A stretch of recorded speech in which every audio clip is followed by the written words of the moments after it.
Souleymane Bachir Diagne, on vous présente parfois comme le penseur de la mutualité, du mélange. Et justement, dès les premières lignes de Comment philosopher en islam, vous vous interrogez sur la conciliation de ces deux termes, philosophie et islam. Qu'est-ce en effet qu'une philosophie qui soit spécifique à l'islam? Est-ce que l'existentialisme musulman que vous, Abdenour Bidar, défendez dans l'islam sans soumission notamment, serait un modèle ou un exemple du genre? Que seraient en tout cas les traits caractéristiques, la marque, l'identité de ce philosopher en islam? Alors justement, vous avez utilisé l'expression philosopher en islam, qui est celle que j'utilise moi-même, quoique, et je le sais, les usages académiques ont imposé philosophie islamique.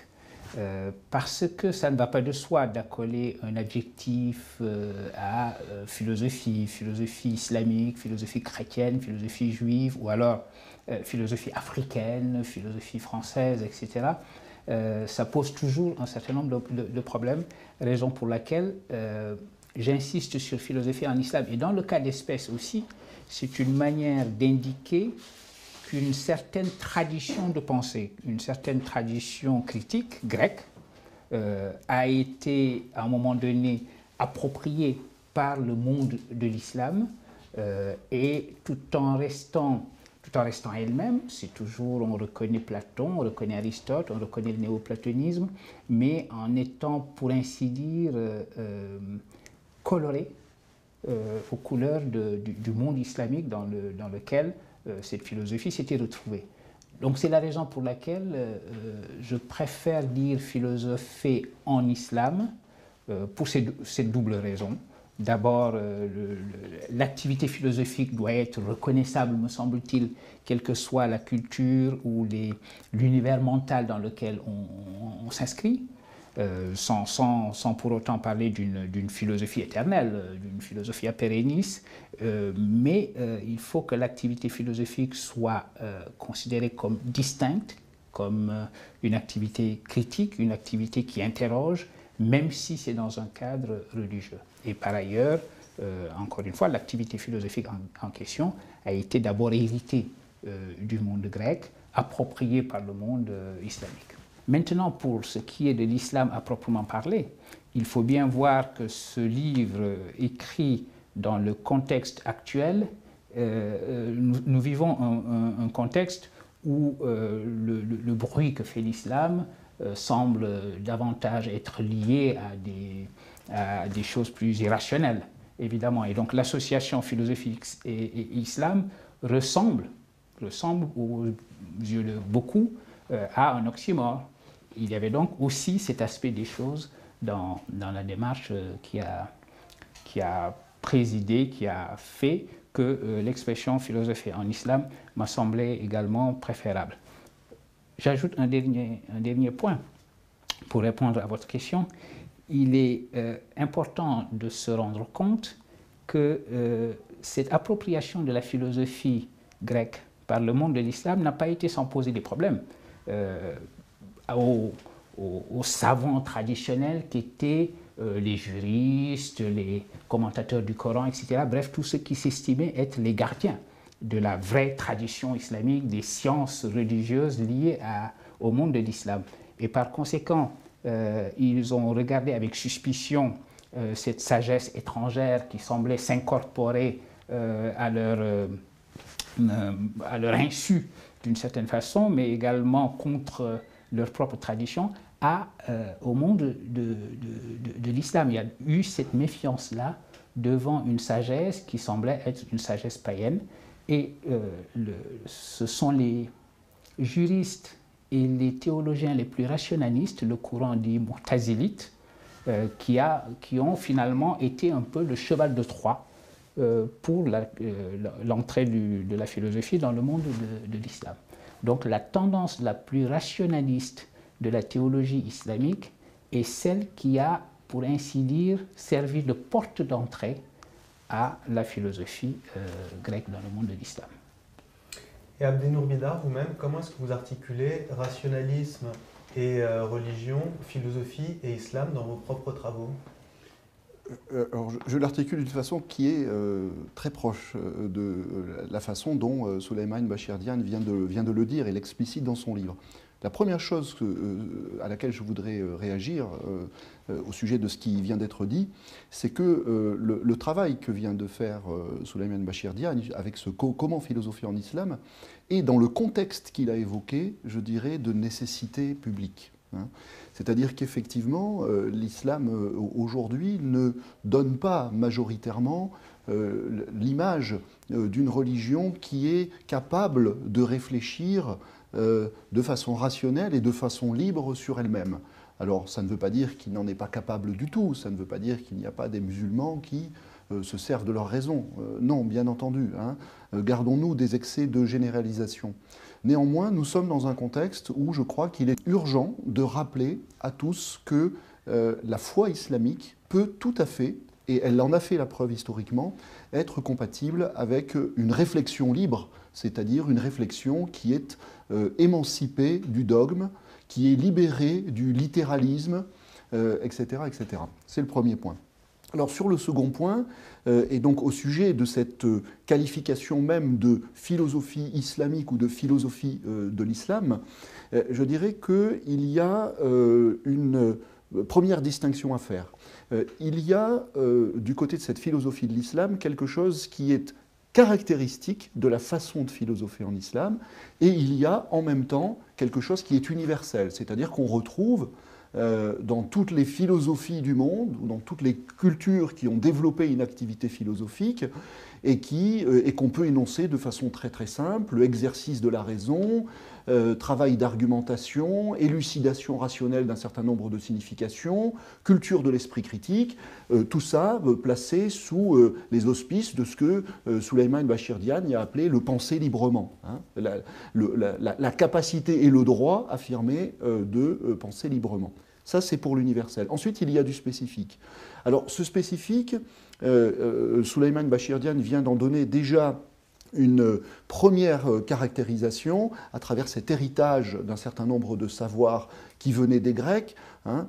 Les grands philosophes classiques de l'islam se sont énormément inspirés de la tradition platonicienne, de la tradition aristotélicienne. Certains étaient des platoniciens, d'autres étaient des aristotéliciens.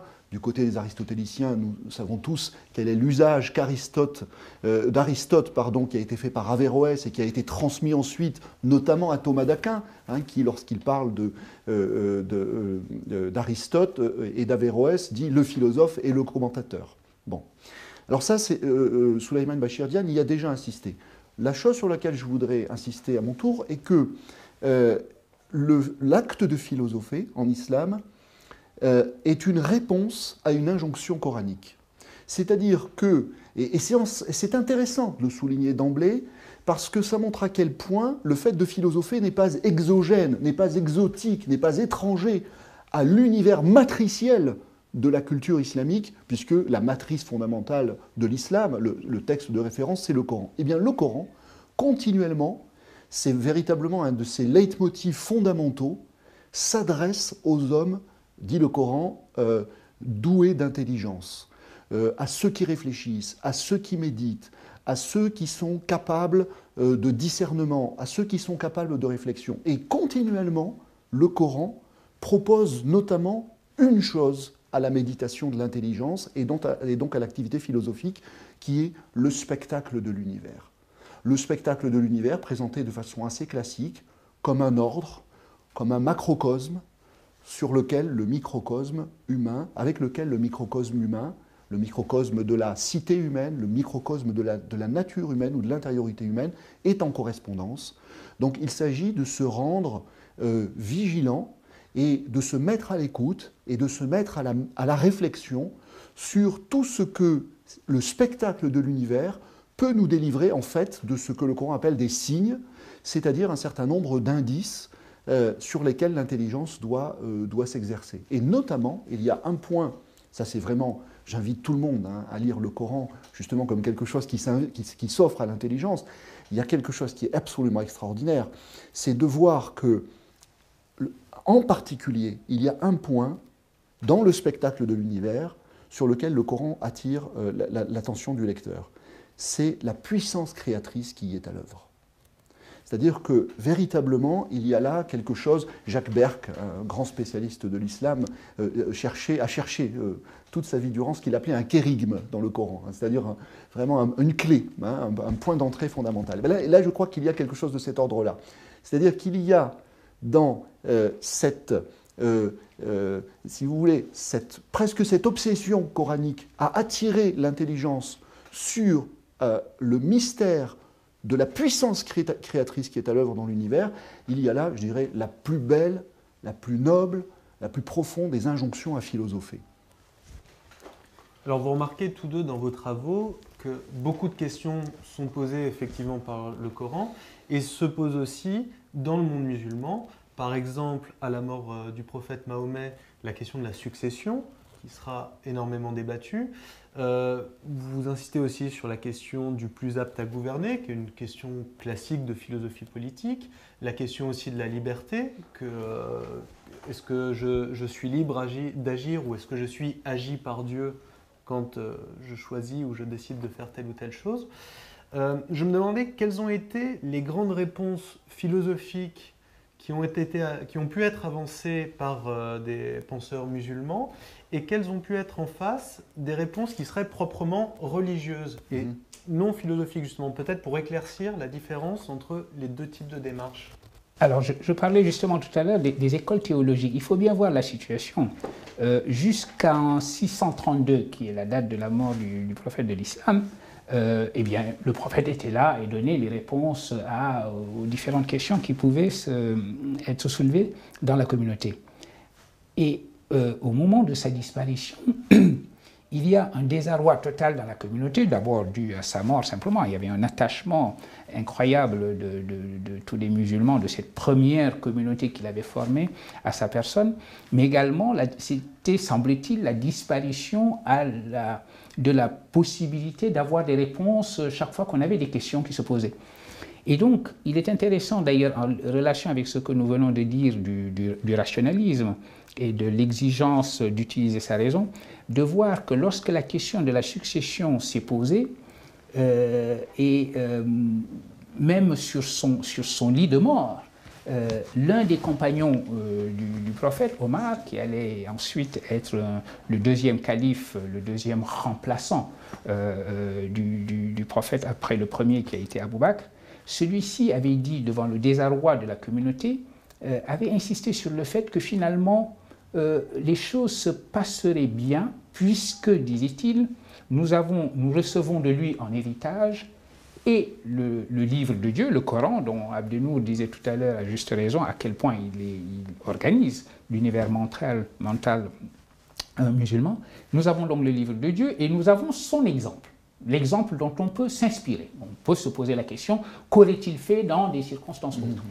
Et autrement dit, la réponse qui était ainsi faite au désarroi de la communauté par ce compagnon Omar consistait à dire « faisons-nous confiance, faisons confiance à notre propre raison créatrice », d'ailleurs pour reprendre un petit peu l'expression de puissance créatrice dont parlait tout à l'heure Abdenour, parce que cette puissance créatrice qui est principalement la puissance créatrice de Dieu, elle est également l'héritage de l'humain. L'humain aussi a cette puissance créatrice. Et donc, faire confiance à sa raison et considérer que le monde était arrivé à une maturité, à un état de maturité tel que la prophétie elle-même n'était plus nécessaire, était le point de vue qui avait été avancé à ce moment-là, et donc le point de vue à partir duquel on peut dire que l'esprit philosophique, en général, cet esprit d'approche critique, d'examen et de réflexion, allait se développer. Cela dit,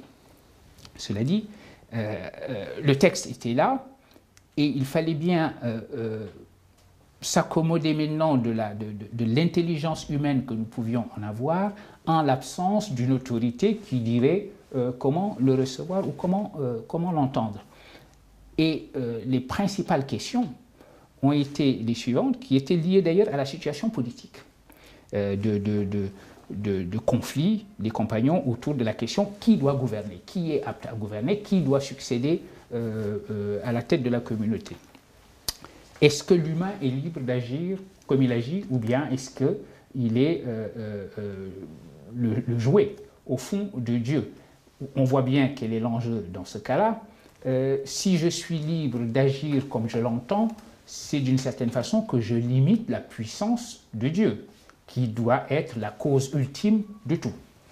Mais par ailleurs, si je n'agis que parce que je suis agi par Dieu, au moment de punir ou de récompenser, Dieu punira ou récompensera une marionnette, et ça n'a pas de sens. Dans un cas, c'est la puissance divine qui semble se jouer, et dans l'autre cas, c'est la justice divine qui semble se jouer. Donc voilà une première grande question théologique.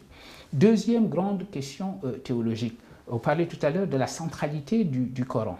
Mais ce Coran, au fond, était-il la parole de Dieu? On ne doutait pas qu'il fût la parole de Dieu, mais qu'est-ce que cela signifiait? Est-ce que Dieu s'était, pour ainsi dire, donné entièrement dans cette parole? Est-ce que cette parole était la donation même, la présence même de Dieu? Ou est-ce qu'on pouvait considérer que c'était une parole créée et donc susceptible d'être lue, d'être interprétée différemment par l'humain qui exercerait sa raison? Donc, Coran incréé ou créé? C'était également un point de dispute théologique. Et dernier grand point également, qu'en était-il des attributs de Dieu?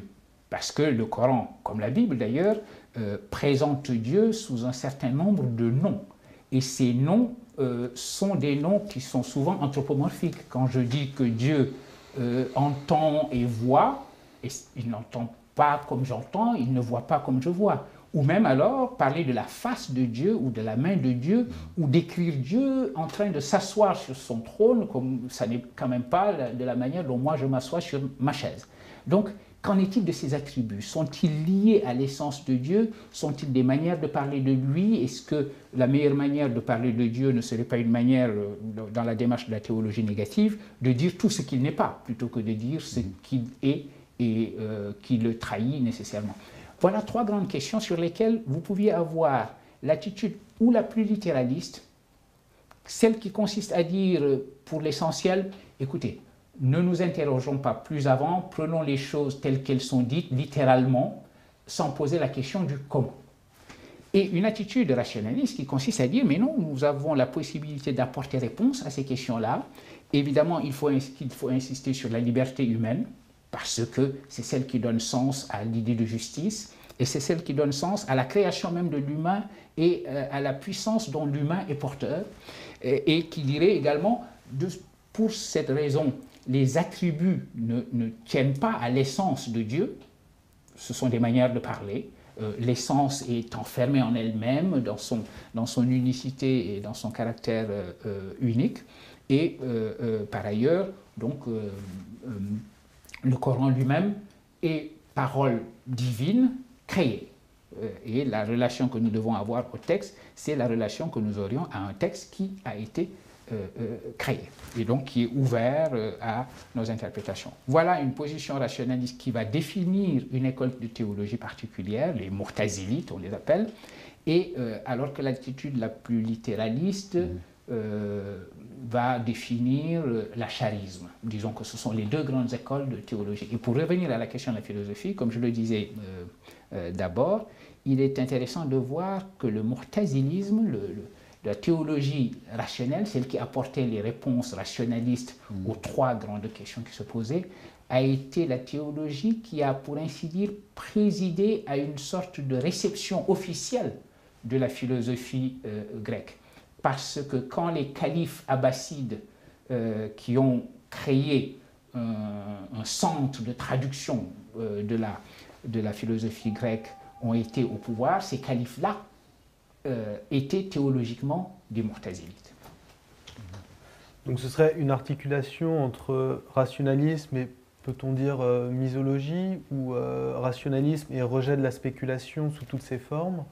Comment est-ce que vous caractériseriez Alors déjà, Souleymane Bachir Diagne a raison de souligner ça ou de présenter ça comme une grande fracture dans l'histoire de l'islam, sur laquelle d'ailleurs le monde musulman continue d'être d'être établi. Hein. De ce point de vue-là, et à d'autres égards aussi, on peut dire que, en étant un peu nietzschéen, il danse au bord de l'abîme, hein. Hélas. Alors, on peut la caractériser aussi, cette fracture, en disant que d'un côté, il y a un quiétisme et un littéralisme, et de l'autre côté, effectivement, une rationalité à l'œuvre qui peut elle-même, d'ailleurs, parfois se dégénérer en rationalisme, hein, c'est-à-dire un isme qui exclut de l'activité de la raison tout ce qui serait de l'ordre d'une intuition qu'on pourrait qualifier de suprarationnelle. Alors, je vais y revenir d'ailleurs. Vous êtes parti dans votre question du modèle du prophète. Et je crois qu'il y a là quelque chose qui, pour nous, qui avons le souci d'une philosophie en islam, il y a là quelque chose qui est particulièrement important. Je vais vous le dire d'une formule. Il me semble que le prophète de l'islam a été le premier des philosophes de l'islam. Je m'explique. Je vous cite un passage de ce que dit Souleymane Bachirdian dans son livre. Imaginons le prophète en compagnie de ses compagnons, qui l'interrogeaient continuellement sur ce qu'il fallait penser de tel passage du Coran, sur ce qu'il fallait faire dans telle circonstance. Souleymane Bachirdian dit « Comment fallait-il entendre tel passage coranique ?» demandait un compagnon. Il l'éclairait. Donc le prophète répondait. Que fallait-il faire dans telle circonstance? Il répondait. Eh bien, c'est en ce sens-là que Mohammed était philosophe, c'est-à-dire qu'on voit une raison, on voit une intelligence, on voit une pensée à l'œuvre. Ce qui est particulièrement intéressant, c'est que cette pensée est à l'œuvre à partir d'une inspiration qui est l'inspiration prophétique.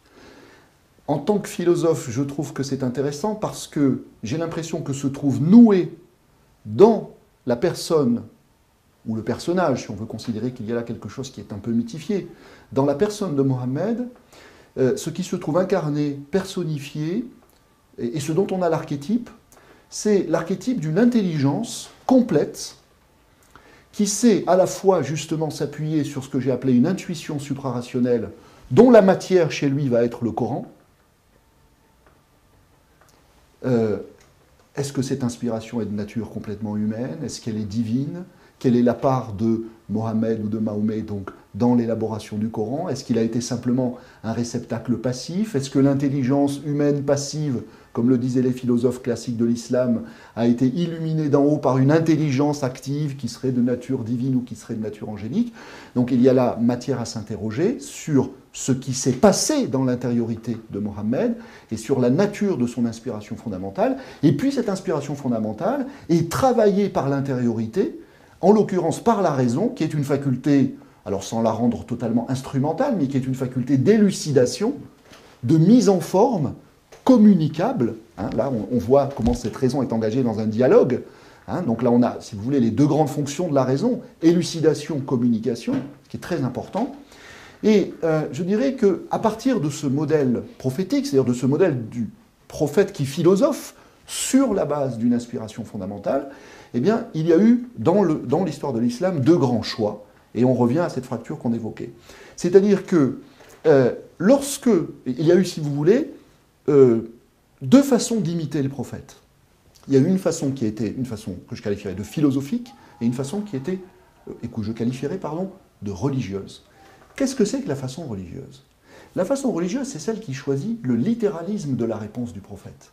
C'est-à-dire la réponse, l'imitation du modèle du prophète qui consiste à dire « il a donné telle interprétation au Coran, il a dit que dans telle circonstance il fallait faire telle chose, il a une autorité transcendante vis-à-vis de nous, donc nous devons lui obéir, donc nous devons nous conformer à la réponse. » Voilà, si vous voulez, ce que j'appellerais le modèle de la fidélité de type religieux.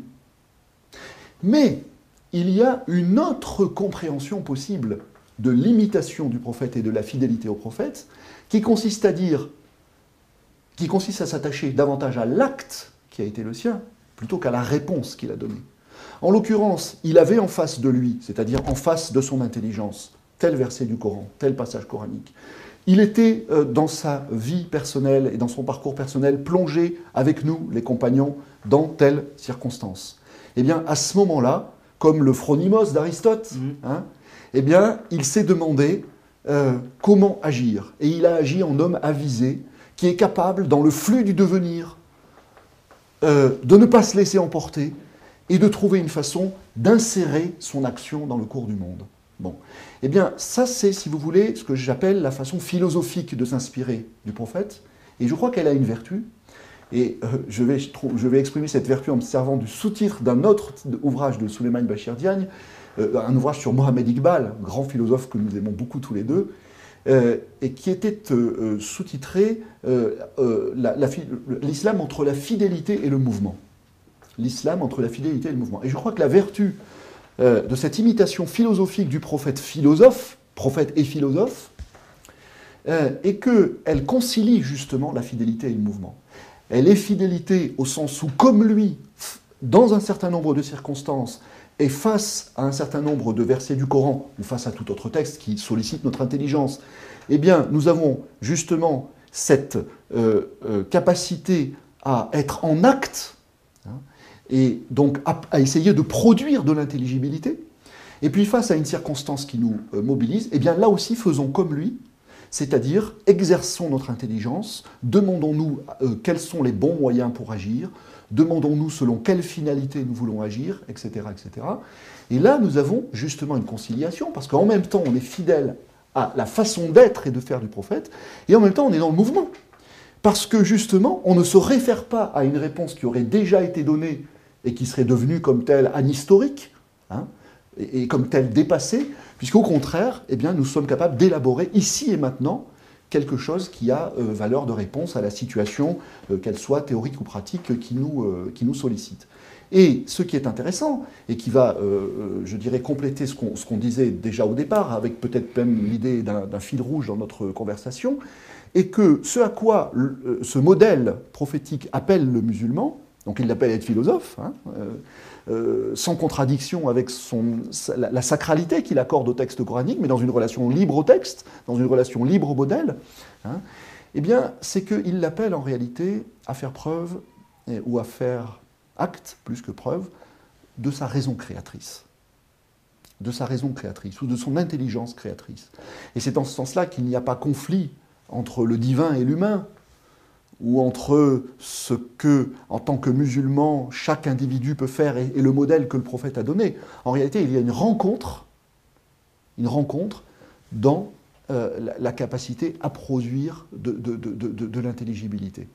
Parce que le musulman, justement, qui a cette façon philosophique de suivre le prophète philosophe, hein, eh bien, fait justement acte de raison créatrice, parce qu'il crée une réponse à un événement, parce qu'il crée une intelligibilité d'un passage qu'il a le souci d'interpréter. Et par rapport à ça, et pour suivre toujours ce fil rouge de la communion dans l'acte créateur, entre le divin et l'humain, entre le prophète comme modèle et le musulman dans sa vie de tous les jours, eh bien je dirais que lorsqu'il s'agit d'interpréter le Coran, nous pouvons dire, c'est peut-être un peu audacieux de le dire comme ça, mais ça ne fait rien, je prends le risque ou la responsabilité, que finalement, le Coran n'est pas donné une fois pour toutes. Le Coran est recréé à chaque fois que un musulman, en son âme et conscience, parce que je crois que la condition de tout ça, c'est la sincérité, si vous voulez. Hein. Ça, c'est une condition de la vie en général, dans son rapport avec soi, dans son rapport avec autrui. Eh bien, essaie d'élaborer avec sa raison créatrice une compréhension du texte, ou une compréhension de ce qu'il doit faire dans sa vie de tous les jours. Je crois que là, le Coran est recréé. Et il me semble que ce vide qu'on évoquait, ou cette fracture qu'on évoquait au départ, c'est justement aujourd'hui, me semble-t-il, de façon trop fréquente, trop majoritaire, trop lourde, trop pesante, sur la civilisation de l'islam, cette incapacité que trop de musulmans manifestent à oser penser, et à oser mettre en œuvre cette raison créatrice, à oser recréer le Coran pour eux-mêmes. Je crois que, si vous voulez, c'est très difficile pour une intelligence, pour une conscience religieuse, d'avoir cette audace-là. Parce que, au moment d'avoir cette audace-là, elle est rattrapée souvent par la peur du blasphème. Hein, et par la conviction qu'il y a une telle transcendance de Dieu, qu'il y a une telle transcendance du texte coranique, qu'il y a une telle transcendance du prophète, que ce serait sacrilège, soit, alors qu'on n'est rien ou si peu, d'oser créer quelque chose à partir de ce qui nous a été donné. Hein. Et là, je vois, si vous voulez, je dirais, un dualisme dont on a du mal à sortir. Alors qu'en réalité, non, ce dualisme n'existe pas en soi. Ce dualisme entre soit j'obéis à quelque chose qui est déjà donné, soit je me mets à réfléchir par moi-même.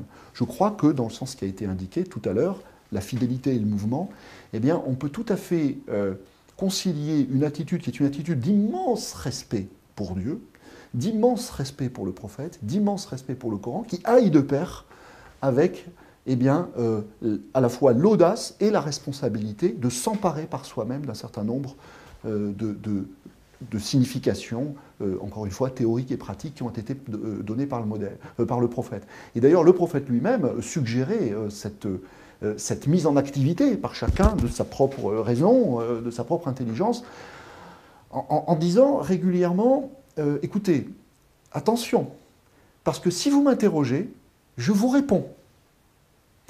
Il y avait là quelque chose de très subtil, parce que, évidemment, il savait qu'à partir du moment où il allait répondre quelque chose, cela aurait nécessairement, au moins pour la majorité, force de loi, et donc que c'est quelque chose qui risquait de devenir, si vous voulez, une jurisprudence éternelle, dont l'intelligence de la majorité resterait captive.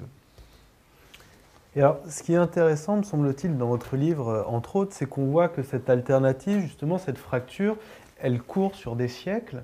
Et notamment au XIe siècle, il y a un grand débat qui oppose Avicenne à Al-Ghazali sur l'attitude à avoir vis-à-vis du Coran, justement, vis-à-vis du texte et vis-à-vis de la tradition. Quels sont les enjeux de ce débat et en quoi, finalement, ils sont chacun le meilleur ennemi de l'autre? Quoi est-ce qu'ils incarnent, finalement, un débat porté à son plus haut niveau sur ce point? Alors, justement, il faut revenir aux origines, si je puis dire. Nous avons indiqué tout à l'heure qu'il y avait eu une forme d'opposition de la part de ce qu'on pourrait appeler les intellectuels organiques du monde islamique, ceux qui estimaient que les sciences religieuses devaient être organiquement liées au texte coranique et que par conséquent la reine des sciences devait être la jurisprudence, ensuite la science du langage qui permettait de lire le Coran, la science du commentaire du Coran, la jurisprudence étant elle-même la manière de tirer du Coran des règles, une législation pour maintenir la communauté, etc. Et donc ils voyaient d'un très mauvais œil ces lieux de pensée indépendante, de pensée libre, que pouvait être la philosophie évidemment, mais même la théologie qui pourtant s'inscrivait parfaitement dans le dogme, mais simplement commencer à interroger de manière rationnelle le dogme, pouvait sembler suspecte à ces conservateurs. Donc, ces conservateurs estimaient que la philosophie était matière étrangère, discipline étrangère, qui risquait de créer division et trouble. Et qu'elle polluait la langue arabe aussi. Et qu'elle polluait la langue arabe aussi, puisque traduire la philosophie grecque, ça voulait dire également créer des néologismes, ça voulait dire également introduire dans la langue arabe des tournures qui n'étaient pas le mode habituel, les manières habituelles de parler, etc. Pour vous donner un exemple, les philosophes ont toujours fait ça. Et d'ailleurs, le latin l'a fait à un moment donné pour traduire la question de l'essence. Quid, ça veut dire quelle est cette chose en latin. Alors on y ajoute la désinence itas pour dire la quidité de la chose. Maintenant, la quidité, pour nous qui pratiquons le jargon philosophique, ça nous semble un mot d'une très grande banalité. Décalquer cela et le mettre et faire la même chose exactement en arabe, keifa signifiant comment, et ajouter une désinence iya pour dire la keifia de la chose, alors les grammairiens, si vous voulez, les gardiens de la langue qu'il fallait respecter parce qu'elle était la langue sacrée dans laquelle le Coran avait été révélé, évidemment, ils sautaient au plafond quand ils lisaient des choses de cette nature. Mais ce débat ne s'est jamais terminé une fois pour toutes. Nous disions tout à l'heure que les califes abbassides, théologiens rationalistes, avaient, pour ainsi dire, donné la caution politique à l'activité philosophique. Mais ensuite, il y a eu des califes, évidemment, qui n'étaient pas dans cette mouvance théologique, il y a eu des réactions. Et Ghazali représente, en son siècle, au XIe siècle, cette nouvelle réaction contre ce que pouvait signifier comme trouble et comme division l'activité philosophique. Au fond, Razali est un homme extrêmement intéressant parce que c'est vrai, il va écrire contre la philosophie et pour lui, la philosophie, évidemment, c'était Avicenne. Avicenne était, au siècle précédent, la grande figure philosophique du monde islamique. Donc quand il s'attaque aux philosophes et à leur ratiocination, c'est la figure d'Avicenne qui est l'emblème de cette activité philosophique. Et qu'est-ce que Razali reproche finalement à Avicenne et aux philosophes? Il dit en substance que sur une vingtaine de thèses, les philosophes sont véritablement sortis du cadre strictement islamique et que sur 3 d'entre elles, dit-il, ils sont carrément hérétiques. Et vous savez, dire que quelqu'un est hérétique, ça a des conséquences légales. Qu'est-ce que vous en faites? À ce moment-là, ça peut aller loin de déclarer quelqu'un hérétique. Mais qu'est-ce qu'il a en vue? Razali est quelqu'un qui a voulu, à un moment donné, tenir la communauté ensemble et la protéger, pour ainsi dire, de ce qui lui semblait pouvoir introduire la division des interprétations que la communauté ou la masse pourrait ne pas comprendre et qui donc créerait ce trouble. Et ces divisions pouvaient venir, selon lui, et des philosophes, et des soufis, et des mystiques, dans un certain nombre de déclarations que les mystiques pourraient proférer et qui leur viendraient d'états mystiques et spirituels dont la communication verbale pourrait semer le trouble dans certains esprits qui ne seraient pas aptes à les comprendre. Et cette idée de protéger la communauté est au fondement même de la démarche de Razali, consistant à dire les philosophes risquent de nous faire tomber dans l'hérésie, les mystiques, parce que lui-même en était un, les mystiques, il faut bien comprendre une sorte de mysticisme beaucoup plus sobre que les déclarations quelque peu intempestives qui avaient été, par exemple, le fait de ce mystique qui a été condamné à mort à l'âge qui déclarait « Je suis Dieu, je suis la vérité créatrice ». Donc c'est ce souci de faire en sorte que les interprétations les plus osées, les plus audacieuses ne viennent pas semer le trouble dans les masses qui était au fondement même de la démarche anti-philosophique de Razali. Abdenour disait une chose très juste tout à l'heure, c'est qu'il parlait du manque d'audace devant la possibilité de blasphémer. Ce n'est pas seulement, uniquement d'ailleurs, devant la possibilité de blasphémer, c'est qu'un des risques dans l'interprétation, c'est précisément le pluralisme, parce que l'interprétation est plurielle. Si nous disons il faut que nous interprétions les choses en fonction de notre intelligence, pour le théologien de base, celui qui s'estime le gardien de la religion, il va dire oui, mais ça va faire beaucoup d'interprétations et la communauté risque d'être déchirée dans l'unité qui devrait être la sienne. Et lui aura au passage perdu une part de son autorité. Et lui aura perdu une part de son autorité, évidemment, en voie de conséquence. Mais ce qu'il mettra en avant, c'est la protection de la communauté et de sa cohésion. Voilà. Et c'était le souci de Razali.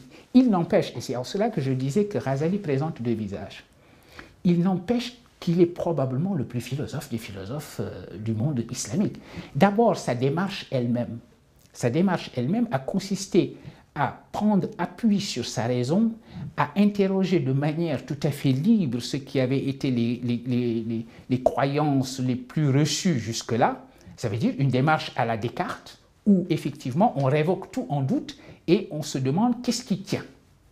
Et donc il va très loin dans cette démarche. Il le dit d'ailleurs, il dit que celui qui ne doute pas n'examine pas, et celui qui n'examine pas ne croit pas.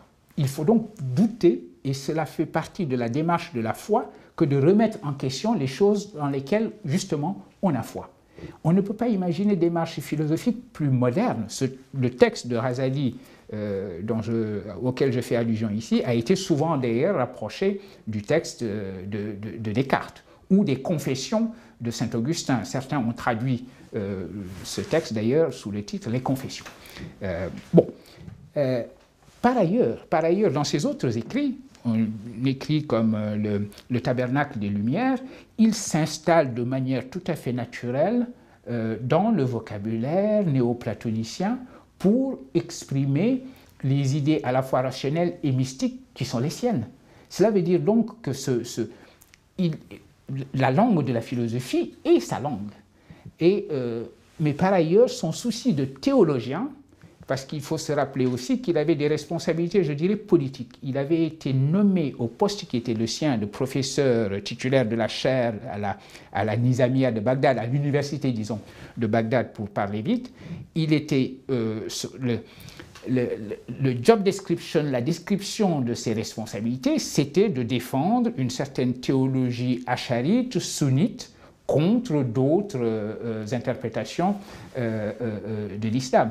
Donc il était, pour ainsi dire, dans son rôle, en établissant ainsi une sorte de défense de la communauté et de la foi majoritaire contre ce qui pouvait être les outrances philosophiques, selon lui, ou les outrances mystiques. Mais dès que lui-même exprime sa propre philosophie, sa propre pensée, et traduit en langage philosophique sa propre expérience spirituelle, il trouve tout naturellement la langue de la philosophie. C'est pour ça d'ailleurs, il écrit un texte où il parle de la... Alors, Tahafut al-Falasifa, la meilleure traduction possible serait d'ailleurs l'autodestruction des philosophes. Il estime que les philosophes croulent sous le poids de leurs propres contradictions, contradictions internes et contradictions aussi avec la lettre du dogme. À quoi, un siècle plus tard, Averroès, Ibn Rushd va répondre en écrivant un texte qui s'appelle « La destruction de la destruction ». Mais Ibn Rushd, quand il parle de Ghazali, ne prend pas au sérieux les anathèmes de Ghazali. Il dit « Oui, je sais bien qu'Abu Hamid, il l'appelle de son prénom, Abu Hamid condamne les philosophes comme hérétiques, mais il n'en pense pas un mot, il est bien l'un de nous. » Ça veut dire qu'Averroès ne s'y trompe pas. Pour lui, Ghazali est et reste un philosophe, même s'il faut lui répondre effectivement sur les questions pour lesquelles il a cette dispute avec les philosophes au point de les accuser d'hérésie.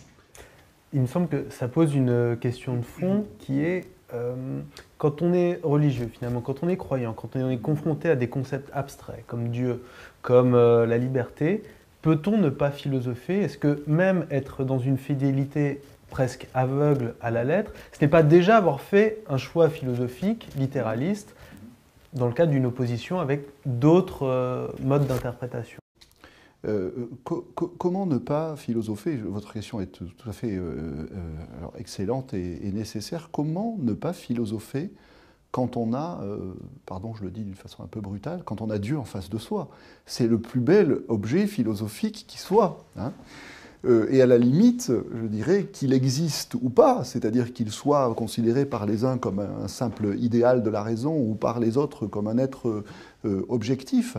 En réalité, je crois que jamais l'intelligence humaine n'a eu en face d'elle un objet aussi extraordinaire, hein, ce Dieu qui est la coïncidence des opposés, ce Dieu qui est, me semble-t-il, si je l'exprime de la façon qui me semble la plus philosophique, qui est la mesure la plus extraordinaire que l'homme a essayé de se donner de lui-même.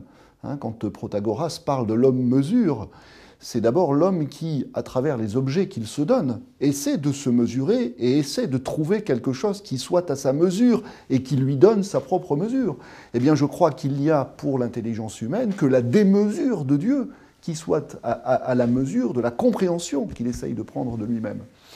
Et il me semble de ce point de vue-là que les grands philosophes de l'islam, alors Souleymane Bachir Diagne insistait sur Ghazali, sont justement des hommes qui ont eu cette capacité à ne pas dissocier leur vie philosophique et leur vie spirituelle, en comprenant justement qu'il y avait à chercher du côté des objets spirituels de formidables stimulants pour l'activité philosophique.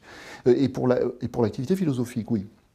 Alors, par rapport à ça, on a eu tout à fait raison d'insister sur le fait que l'attitude de Ghazali Donc on est au début du XIIe siècle. À la fin de sa vie, on est au début du XIIe siècle. Eh bien, l'attitude de Ghazali vis-à-vis de la philosophie, qui est apparemment une attitude de critique radicale, et qui est à certains égards radicale, parce que dans un certain nombre de textes, ils règlent leur compte à toutes les écoles philosophiques qui ont cours à ce moment-là. Mais dans ces textes, en réalité, on comprend que son grief contre les philosophes a pour objet ce qui a été évoqué, c'est-à-dire que le risque de la pluralité excessive des interprétations soit un facteur d'atomisation ou d'éclatement et de dissension dans la communauté. Donc il y a, si vous voulez, un souci politique chez Ghazali, qui est en réalité sa réponse à une difficulté pérenne de toutes les sociétés humaines, individus et communautés, ou comme le disait Norbert Elias au XXe siècle, la société des individus. Comment faire en sorte pour que, en même temps, les individus aient suffisamment de liberté de penser par eux-mêmes, de vivre selon leurs propres choix, etc. Et comment faire pour qu'en même temps, eh bien, ce droit donné aux individualités de penser par elles-mêmes ne fasse pas éclater la communauté ou la société. Donc là, on a affaire simplement du côté islamique à la gestion d'une difficulté pérenne. Ça, c'est le premier grief ou la première inquiétude de Ghazali. La deuxième, il l'exprime à travers des images, c'est que le droit de philosopher soit saisi par des gens qui n'en auraient pas la capacité, c'est-à-dire qui n'auraient pas été suffisamment formés à le faire. Il emploie deux images très très simples. Il dit, quand quelqu'un ne sait pas nager, éloignez-le de la côte. Ne l'envoyez pas dans l'eau. Alors là, on peut filer la métaphore, c'est-à-dire que l'eau, en réalité, c'est l'océan sans rivage des significations spirituelles.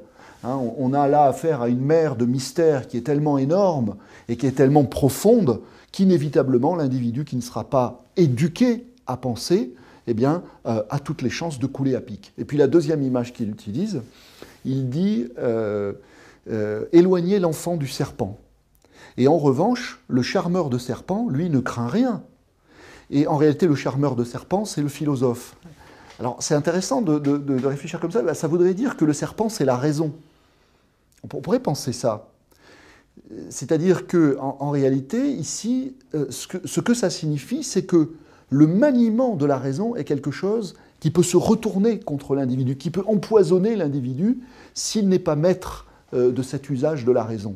Et en revanche, pour le charmeur de serpent, pour celui qui connaît les ruses de la raison, eh bien, alors là, lui, au contraire, peut se lancer sans crainte et éduquer à son tour à l'activité philosophique. Ça, c'est le premier point.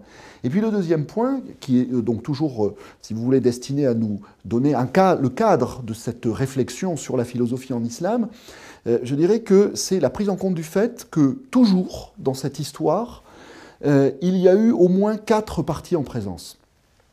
Il y a eu les philosophes, qui étaient donc, alors dès le départ, les Mu'tazilites, ceux qui ont fait valoir les droits de la rationalité en islam. Il y a eu donc les philosophes, il y a eu les littéralistes qui ont fabriqué ce qu'on a appelé de façon classique les sciences de la religion, et qui étaient notamment des juristes qui, très tôt dans l'histoire de l'islam, ont établi des corpus de réponses fondamentales, destinés, à partir d'un certain moment, on a appelé ça la fermeture des portes de l'ijtihad, c'est-à-dire la clôture de l'effort d'interprétation. Les interprétations étaient formées, elles étaient acquises, et à partir de là, on s'installait dans une logique de répétition. Donc, on a eu affaire à des sciences de la religion, c'est le deuxième terme de ce jeu à 4, si vous voulez. Il y a les philosophes, il y a donc les sciences de la religion, il y a entre les deux le kalam, c'est-à-dire la théologie. Sulaiman Bachirdian dit dans son livre qu'elle a un pied en dehors des sciences de la religion, un pied dedans, elle a aussi un pied dans la philosophie, un pied dehors. Cette théologie en islam a été, je dirais, de façon très classique, comme la théologie chrétienne, partagée entre deux destins. Le destin purement apologétique, c'est-à-dire que la théologie se contente d'être à l'appui d'un certain nombre d'articles de foi fondamentaux pour leur donner une assise, une solidité rationnelle, et en ce sens-là, elle mobilise l'activité philosophique, mais comme on l'a dit ici en Occident, de façon ancillaire. La philosophie est la servante de la théologie, donc elle sert à ce projet apologétique, mais en même temps, dans la théologie, il y a eu, une tentation, une pulsion philosophique plus importante, visant à émanciper justement l'activité théologique de cette simple tâche servile qui consistait à accréditer ou à donner une base aux articles fondamentaux du dogme. Donc il y a eu, si vous voulez, une tentation et une tentative de questionner aussi ce dogme de façon critique. Et puis le quatrième terme, qui est toujours à l'arrière-plan de nos discussions et qui a été évoqué par Souleymane Bachir Diagne, ce sont les soufis, c'est-à-dire que ce sont les mystiques. Les mystiques qui sont, et il me semble que Ghazali peut être qualifié aussi bien de théologien, de philosophe et de mystique, c'est-à-dire que c'est une école pérenne en islam qui s'établit sur une proposition fondamentale. Cette proposition fondamentale, c'est que ce que la raison peut apercevoir, l'expérience peut le donner aussi. Je m'explique. Ce que l'être humain peut percevoir intellectuellement, il peut aussi le réaliser dans, justement, sa vie spirituelle. Les significations spirituelles sont des significations qui peuvent être intériorisées, et qui peuvent être intériorisées au point de produire progressivement une transformation de l'être. Mais alors, est-ce qu'on est loin de la philosophie ? Tout dépend de la définition qu'on se donne de la philosophie. Lorsque, par exemple, du côté occidental, on se tourne vers la philosophie antique telle que nous l'a présentée Pierre Hadot, par exemple, il présentait la philosophie comme un art de vivre et comme une culture de soi. Comme quelque chose qui engage l'individu dans un processus de transformation intérieure qualitative vers un être plus, vers davantage de puissance d'agir, vers davantage de qualité d'être, vers davantage de vertu, etc., etc. Donc la caractéristique des soufis, c'est que pour eux, l'activité de la raison, qui consiste à savoir théoriquement ce qui est vrai et ce qu'on doit être, eh bien cette activité doit être complétée par une vie spirituelle dans laquelle l'individu va essayer de s'identifier à la vérité dont il s'est rendu spectateur et va essayer de mettre en œuvre ce que j'ai appelé à l'instant, cet être plus vers lequel il veut tendre. Un exemple, parce que c'est un petit peu abstrait de le dire comme ça, on parlait tout à l'heure de l'activité créatrice. Eh bien, effectivement, le soufi va essayer de développer en lui-même cette puissance créatrice. Cette puissance créatrice sur un modèle divin. On sait qu'il y a abondance dans le texte coranique pour décrire la façon dont Dieu est créateur. Je crois que là, alors c'est un sujet qui est extrêmement vaste, mais si on voulait le dire de la façon la plus simple, Dieu est créateur à partir de son attribut de miséricorde, qui est annoncé dès le départ dans le Coran. Le Coran commence par cette fameuse formule inaugurale, Bismillah ar-Rahman ar-Rahim, c'est-à-dire au nom de Dieu, le miséricordieux, le très miséricordieux. Bon, qu'est-ce que c'est que cette miséricorde ? C'est justement cette capacité que Dieu, dans le Coran, a d'appeler à la vie, de donner la vie, d'offrir son être dans la création de l'univers, qui est considéré d'ailleurs par les soufis comme ce qu'ils appellent une théophanie, c'est-à-dire une manifestation de la présence même de Dieu à travers une multitude de formes. Donc en réalité, il y a un amour créateur de l'être qui se manifeste du côté de Dieu et que l'être humain, que le soufi essaie de prendre comme modèle. Qu'est-ce que c'est que vivre ? C'est une question qui est très simple. Qu'est-ce que c'est que vivre en appelant à la vie, en se montrant miséricordieux vis-à-vis de la vie, en ouvrant à la vie ou en ouvrant devant la vie toujours tout un ensemble de possibilités nouvelles pour qu'elle s'épanouisse. C'est aussi bien le fait d'éduquer, d'instruire, le fait de peindre un tableau ou de sculpter une forme, le fait de faire son jardin, le fait d'écrire, le fait de construire ensemble avec l'autre un certain nombre de significations. Il y a là une miséricorde créatrice qui s'exprime. Voilà. Donc, je crois que, je termine là-dessus, chez les philosophes les plus remarquables de l'islam, eh bien, ça me semble vraiment fort chez Razali, il y a un certain nombre de précautions vis-à-vis de la philosophie, mais en même temps, il y a une appropriation de la philosophie dans un projet spirituel qui est un projet très vaste, non seulement de compréhension du monde, mais de transformation de soi. Et en ce sens-là, ces philosophes étaient aussi bien des mystiques. Par exemple, nous, tous les deux, nous travaillons beaucoup sur Mohammed Iqbal. Et Mohammed Iqbal, donc, qui est un philosophe moderne qui meurt en 1938. Et on dit toujours à propos de Mohammed Iqbal, il était poète et philosophe. Mais c'est une poésie mystique. Et c'est une philosophie mystique, et c'est une philosophie poétique. C'est-à-dire c'est une activité de l'intelligence qui est en même temps une production qui vient de l'être entier de Mohammed Iqbal, dans lequel en réalité sa philosophie, sa poésie sont inséparables. Donc si vous voulez, ce qui me paraît intéressant, c'est que chez ces esprits, on a affaire à une production totale de l'être, une production intellectuelle, inséparablement intellectuelle et spirituelle.